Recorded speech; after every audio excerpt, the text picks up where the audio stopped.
नमस्कार सभी को। दोस्तों, आज जिस टॉपिक पे हम बात करने जा रहे हैं वो अगर सब कुछ सही रहा तो इंडियन इकोनॉमी के लिए एक मेगा शिफ्ट ला सकती है। एक ऐसा बदलाव जो आपके हमारे सबके जीवन में रोजगार और नई भविष्य की दिशा तय कर सकता है। हम बात करने जा रहे हैं इंडिया में आने वाले फ्यूचर इन्वेस्टमेंट की, क्योंकि जब भी हम बात करते हैं माइक्रोसॉफ्ट की, गूगल की या अमेजोन जैसी किसी भी बड़ी कंपनी की, तो वो कहाँ पे यानी किस देश में निवेश करते हैं, ये केवल उनका बिजनेस डिसीजन नहीं होता है। ये दरअसल दुनिया का जियोपॉलिटिकल कंपास होता है। कंपास क्या करता है? कंपास आपको सही दिशा बताता है।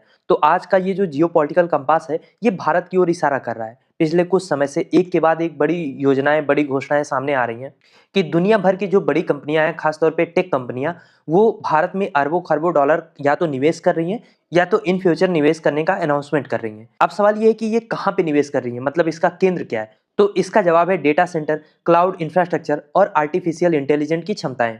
अब इसको हम डिटेल में समझें इससे पहले हम समझ लेते हैं, उस फिगर को देख लेते हैं जो अभी हमारे सामने निकल के आ रहा है। देखिए, माइक्रोसॉफ्ट की बात करें तो दिसंबर में ही इसने घोषणा किया है कि कंपनी 2029 तक भारत में 17.5 बिलियन डॉलर का भारी निवेश करेगी। और ये कोई नया निवेश नहीं है, कंपनी पहले ही 3 बिलियन डॉलर का कमिटमेंट कर चुकी है। उसको भी अगर हम जोड़ दें तो ये पूरा इन्वेस्टमेंट 20 बिलियन डॉलर से ज्यादा का हो जाता है। दूसरी कंपनी की अगर हम बात करें तो अमेजोन की जो क्लाउड कंप्यूटिंग शाखा AWS है, वो भारत में अपने क्लाउड इंफ्रास्ट्रक्चर को मजबूत करने के लिए 35 बिलियन डॉलर का निवेश करने जा रही है। और ये अपने आप में एक बहुत बड़ा अमाउंट है। इसके अलावा गूगल भी भारत में डेटा हब्स और डिजिटल इकोसिस्टम तैयार करने के लिए 5 बिलियन डॉलर से ज्यादा का निवेश करने का कमिटमेंट कर चुका है। और जब आप इन सारे कमिटमेंट्स को, इन सारे आने वाले इन्वेस्टमेंट को एक साथ मिला के देखते हैं, तब आपको पता चलता है कि ये केवल FDI नहीं है, ये केवल फॉरेन डायरेक्ट इन्वेस्टमेंट नहीं है। ये भारत की जो डिजिटल सोवरेंटी और इकोसिस्टम स्टेबिलिटी है, उस पे दुनिया भर के बड़े टेक जायंट्स का भरोसा है, कॉन्फिडेंस है। अब दूसरा सवाल कि ये सारा निवेश हो कहाँ पे रहा है, किस लिए हो रहा है? तो देखिए, इसका सीधा जवाब है क्लाउड कंप्यूटिंग और आर्टिफिशियल इंटेलिजेंस में। आज के डिजिटल युग में हर व्यक्ति, हर स्टार्टअप या कोई भी सरकारी विभाग हो, प्राइवेट विभाग हो, कहीं पे भी भारी मात्रा में कंप्यूटिंग पावर और डेटा स्टोरेज की जरूरत होती है। और सही मायने में ये जो डेटा सेंटर्स होते हैं, यही दरअसल वो फिजिकल इंफ्रास्ट्रक्चर होते हैं जो हमारे डिजिटल लाइफ को पावर देते हैं, उसको चलाते हैं। फॉर एग्जाम्पल, अगर आप कोई ऐप इस्तेमाल करते हैं या मान लो UPI ट्रांजैक्शन करते हैं, तो उस डेटा को कहीं ना कहीं प्रोसेस और स्टोर तो होना ही होगा। यही काम क्लाउड सर्विस के जरिए होता है, जो इन विशाल डेटा सेंटर के भीतर संचालित होते हैं। अगर हम AI की बात करें तो AI मॉडल की ट्रेनिंग देने के लिए भी बहुत बड़े स्केल पे कंप्यूटिंग पावर चाहिए होती है। और भारत में जब ये हाइपर स्केल डाटा सेंटर बनेंगे, तो ये ना केवल भारतीय डेटा को स्टोर करेंगे, बल्कि AI ड्रिवन सर्विसेज का भी आधार बनेंगे। यानी भारत सिर्फ AI का उपयोग नहीं करेगा, बल्कि AI का डेटा भी भारत में होगा और हम उसका निर्माण करने वाला देश भी बनेंगे। अब यहाँ पे अगला सवाल ये आ रहा है कि भारत ही क्यों? ये बड़ी जो जायंट कंपनियां हैं, अमेरिका की ही ज्यादातर हैं, चाहे गूगल हो, अमेजोन हो, माइक्रोसॉफ्ट हो, ये तो किसी भी देश में निवेश कर सकते हैं। तो फिर भारत से इनको इतना ज्यादा प्यार क्यों है? तो देखिए, बात यहाँ पे प्यार का नहीं है, बात है ऑप्शंस का, कि भारत नहीं तो फिर कहाँ पे। वैसे भी इन टेक जायंट्स को अपना निवेश जो है उसको एक तरीके से जियोग्राफिकली डाइवर्सिफाई करना है। अगर ये चीन में जाते हैं तो मान लीजिए चीन की मार्केट बड़ी है, आबादी भी ज्यादा है, लेकिन वहां पे रेगुलेटरी कंट्रोल और डेटा लोकलाइजेशन के नियम बहुत सख्त हैं। वहां पे जियो पॉलिटिकल रिस्क भी बहुत ज्यादा बना रहता है। आपको पता है चाइना में डेमोक्रेसी तो है नहीं।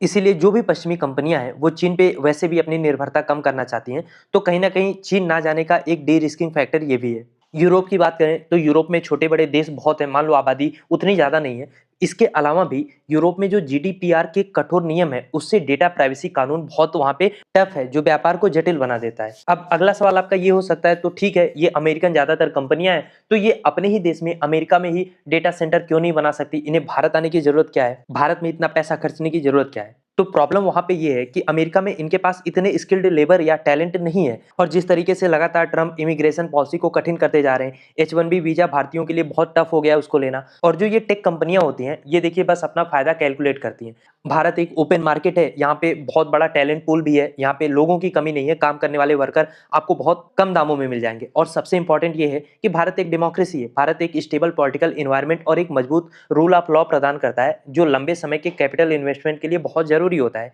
इसीलिए सप्लाई चेन और डिजिटल इंफ्रास्ट्रक्चर के डाइवर्सिफिकेशन में भारत ऑटोमेटिकली सबसे अट्रैक्टिव बन जाता है। इसके अलावा भारत में डेटा सेंटर बनने का कारण भारत का जो अपना सरकारी नीति है, वो भी कहीं ना कहीं एक इंपॉर्टेंट रोल रखता है। भारत का digital personal data protection law एक लीगल फ्रेमवर्क प्रदान करता है। हालांकि ये पूरी तरीके से डेटा के लोकलाइजेशन का समर्थन नहीं करता है, लेकिन डेटा को देश के भीतर स्टोर करना सिक्योरिटी और लो लेटेंसी के लिए जरूरी होता है। जब डेटा देश के अंदर स्टोर होता है तो भारत की जो डिजिटल सोवेरेंटी है वो सिक्योर रहती है। क्योंकि आप कल्पना करके देखिए, अगर कोई भी मान लो भारतीय स्टार्टअप है, कोई नया स्टार्टअप शुरू हुआ है, उसका सारा डेटा जाके विदेश में स्टोर हो रहा है, तो कल को किसी भी जियोपॉलिटिकल क्राइसिस के कारण अगर मान लो वो डेटा वहां से नहीं आ पाता, उसका एक्सेस बाधित हो जाता है, तो फिर क्या होगा? उसकी सिक्योरिटी से लेके जो भी रेगुलेटरी कंप्लायंस है, सब कुछ बहुत मुश्किल हो जाएगा। भारत सरकार और उद्योग इस जोखिम को समझते हैं। इसीलिए ये डेटा सेंटर जो भारत में बनने जा रहे हैं या बन चुके हैं, ये ना केवल ग्लोबल सर्विसेज देंगे, बल्कि भारतीय उपभोक्ताओं के डेटा को भी भारत की सीमाओं के भीतर रखेंगे। इसके अलावा भारतीय स्टार्टअप को अब कंप्यूटिंग पावर के लिए विदेशों की ओर नहीं देखना होगा, बल्कि देश के अंदर ही जो इतने बड़े बड़े डेटा सेंटर बन रहे हैं वो उसका उपयोग कर पाएंगे। एक तो इससे उनकी कॉस्ट कम होगी, इफिशियंसी बढ़ेगी और हाई स्पीड एआई मॉडल बनाने में भी मदद मिलेगी। इसके अलावा ये क्लाउड सर्विसेज भारत के डिजिटल पब्लिक इंफ्रास्ट्रक्चर जैसे कि आधार, यूपीआई या डिजीलॉक, इनको और भी तेज और सुरक्षित बनाएंगे। और डेटा क्लाउड भारत में होने से सरकारें भी एआई का उपयोग गवर्नेंस और सर्विस डिलीवरी में तेजी से कर पाएंगे। माइक्रोसॉफ्ट ने ये बात साफ की है कि वो आने वाले समय में 20 मिलियन भारतीयों को डेटा और एआई स्किल में अप स्किल करेंगे। और अगर ऐसा हो पाता है कंप्लीटली, तो हमारे यहाँ पे जो आईटी सर्विसेज हैं उससे लोग प्रोडक्ट डेवलपमेंट की ओर काफी हद तक शिफ्ट होंगे। तो ओवरऑल आप ये कह सकते हो कि इस तरीके की इन्वेस्टमेंट भारत को एक तरीके से फ्यूचर के लिए तैयार कर रहा है। लेकिन इतना बड़ा निवेश अपने साथ साथ कुछ चुनौतियां भी लेकर आ रहा है। सबसे पहली बात तो ये है कि डाटा सेंटर को 24/7 अनइंटरप्टेड पावर सप्लाई चाहिए होता है। यहाँ पे ऊर्जा की बहुत ज्यादा खपत होती है। आप समझो, एक हाइपर स्केल डेटा सेंटर एक छोटे शहर जितनी बिजली अकेले खा सकता है। इसीलिए भारत को ये सुनिश्चित करना होगा कि इन डेटा सेंटर को पर्याप्त और क्लीन एनर्जी हम मुहैया करा सके। और यहीं पे जो हमारी रिन्यूएबल एनर्जी है, यानी कि सौर ऊर्जा और पवन ऊर्जा, उनका महत्व ऑटोमेटिक बढ़ जाता है। इन टेक जायंट्स के नेट जीरो इमिशन के लक्ष्य भी होते हैं, इसीलिए वो ऐसे डेटा सेंटर को ज्यादा प्राथमिकता देंगे जो ग्रीन एनर्जी पे चल सके।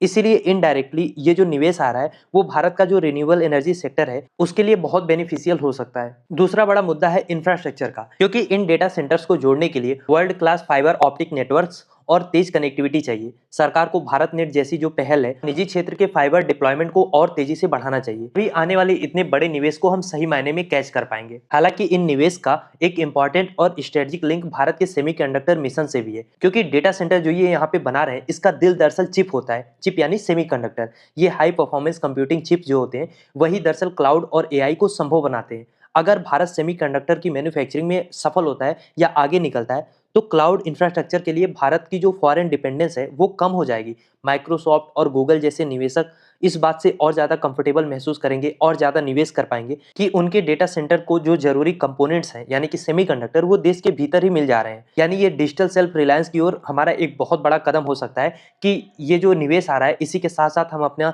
जो सेमीकंडक्टर मिशन है उसको भी तेज करें। तो दोस्तों, बॉटम लाइन ये है कि जो ये टेक जायंट का निवेश भारत में आ रहा है, ये बस अपने साथ कैपिटल नहीं ला रहा है, बल्कि ये हमारे देश का जो डिजिटल पोटेंशियल है उसको बता रहा है। खैर, आप क्या सोचते हैं इस डेवलपमेंट को लेके? लिखिए अपनी राय कमेंट बॉक्स में।